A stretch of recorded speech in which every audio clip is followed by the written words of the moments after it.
sont nés de nouveau parce qu'ils ont le Saint-Esprit, parce que de leur richesse, ils les donnent au royaume de Dieu et Dieu les bénit en tout. Donc, dire qu'il est impossible à les enfants au ciel, c'est pas ce que Jésus a dit.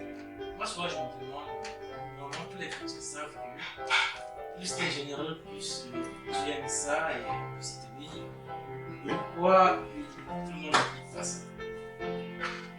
Tu vois, c'est une question. Tout le monde n'applique pas ça parce qu'il faut savoir que même quand un chrétien est chrétien, il est toujours quelqu'un qui est en conflit. Nous sommes dans un combat. Nous sommes en guerre. Ne pensez pas que voilà, le chrétien est là, ce que Dieu lui dit, pourquoi il ne le fait pas. Mais le chrétien, il est là, mais il est dans un combat. Il y a un conflit entre Dieu et Satan. Il y a un combat entre le chrétien et les ténèbres. Parce que les démons font en sorte que le chrétien n'obéisse pas, qu'il s'éloigne de la parole. Et le Saint-Esprit fait que le chrétien obéisse à la parole et qu'il avance. Donc il y a conflit. Il y a conflit en permanence. Vous voyez, l'apôtre Paul dit aux Corinthiens, ce que je veux faire, j'arrive pas à le faire. Pourtant je veux, pourtant j'aime ça. Mais je suis disposé, mais j'arrive pas. Et ce que je n'aime pas faire, mon corps faible veut le faire. Donc cette contradiction est un combat, c'est une guerre. Et Dieu, sachant cela, il nous donne des armes spirituelles dont nous devons nous revêtir pour combattre. Les armes spirituelles, la foi, le courage, la patience, la foi dans la parole. Et tout ça sont des armes dont nous devons nous revêtir pour combattre. Donc, vous voyez, la parole est là. Si nous faisons ça, Dieu a promis qu'il va nous bénir. Mais tu vas voir qu'à un moment donné, quelqu'un qui donnait les dîmes, qui donnait les offrandes, quelque chose se passe, il ne donne plus rien. Il va passer 3, 4 mois, 6 mois, un an. Et puis un jour, il se réveille. Ah! Pourquoi je ne paye pas les dîmes? Il faut que je paye ma dîme. Parfois aussi, pourquoi je n'ai plus rien? Ça peut arriver. Oui, parce que le diable, lui, et ses démons, ils font tout pour que le chrétien souffre, que le chrétien soit malheureux, en le poussant à transgresser la parole, à désobéir à la parole. Mais Dieu pourvoit à ce que par l'exhortation de la parole, par l'évangile de la paix, les gens soient exhortés, les gens soient réveillés. Et puis quand ils sont réveillés, ils se rendent compte que ah oui, c'est vrai, je me suis écarté un peu de la foi.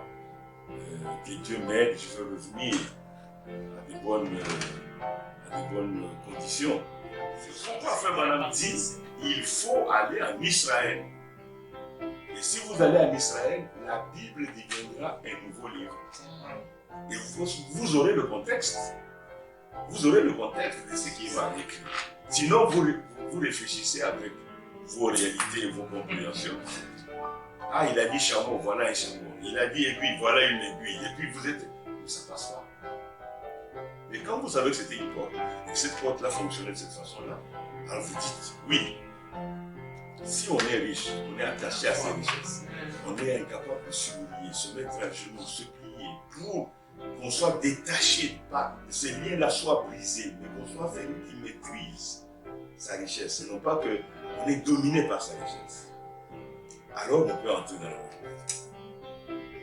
Le chameau passe ainsi, de l'autre côté, sans fin.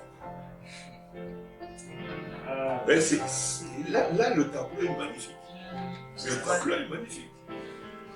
Et tout dans la parole est comme ça. Tout dans la parole est comme ça. Il faut la révélation, mais il faut le contexte aussi. C'est là, c'est déployé. La seconde venue, c'est la même chose. Vous devez avoir le contexte.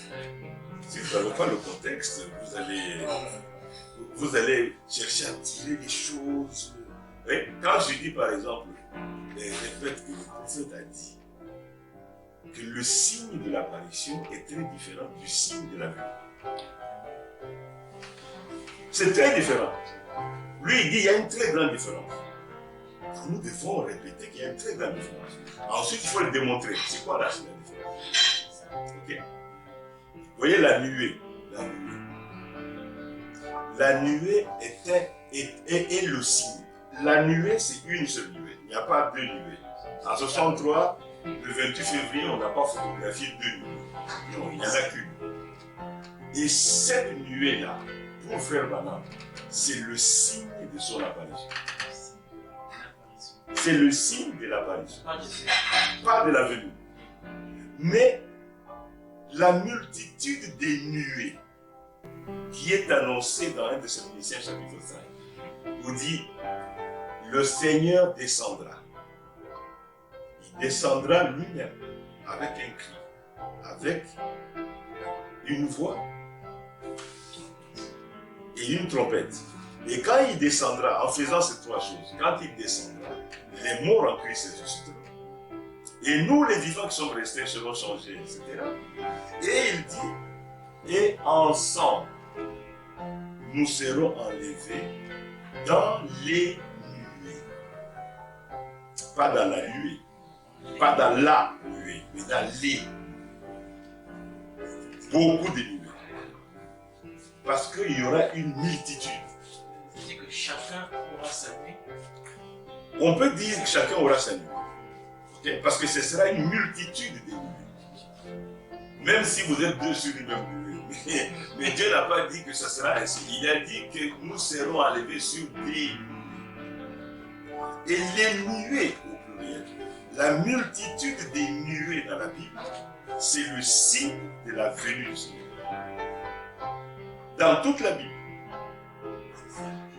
dès que vous avez dans la prophétie annoncé, il y avait une multitude de nuées, et des nuées au pluriel, c'est qu'il s'agit de la venue du Seigneur. Je peux vous lire des versets. Tout œil le verra.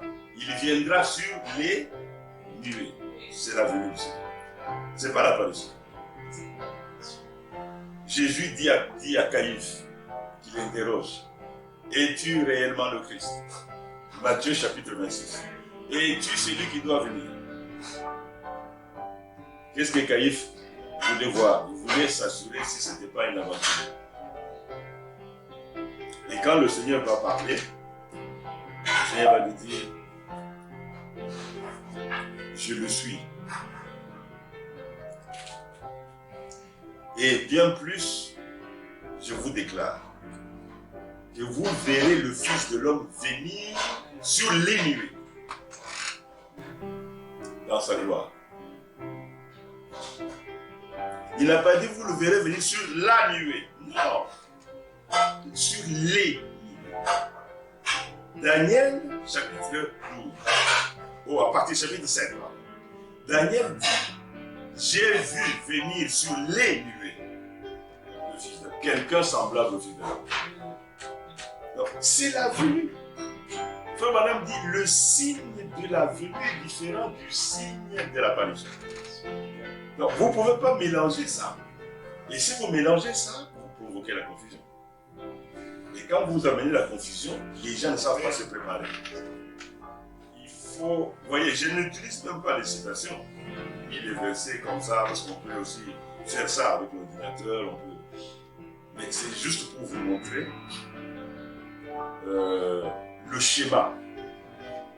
Si vous avez le schéma, ça devient hyper beau, hyper clair et j'allais même dire hyper intéressant. La seconde venue du Seigneur, c'est quelque chose qui est d'une grande beauté. C'est ce que Dieu a dit qui doit donner la joie au croyants. Malheureusement, les scribes et les pharisiens modernes, ils en ont fait un sujet de controverse. Mais oui, parce qu'aujourd'hui, si vous voulez parler de la seconde venue, ça soulève des controverses. Les gens discutent. Les gens discutent. Non, c'est pas comme ça. Non, c'est pas ça. Non, ça devait être un sujet de joie, un sujet de communion. 144 000 sont les Juifs. Oui, oui, je sais. qui seront scellés du Saint-Esprit après avoir cru l'évangile de Jésus, le message du temps de la fin, qui sera prêché par les deux mois,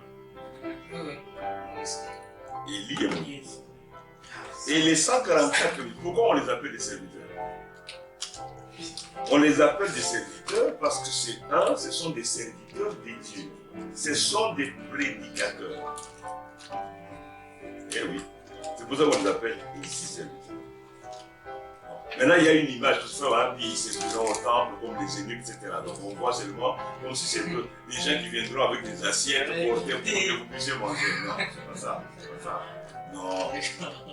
Les 144 000 sont des serviteurs de Dieu. C'est eux qui, pendant la grande tribulation, pendant les 3 ans et demi, vont prêcher le message aux Juifs du monde entier. Aux Juifs du monde entier. Moïse et Élie alors. Pas aux nations. Non. Moïse et Élie ne quitteront jamais Israël. Oui. Leur travail, c'est à Jérusalem. Leur travail, c'est en Israël. Ok? Donc, ils vont rester là-bas.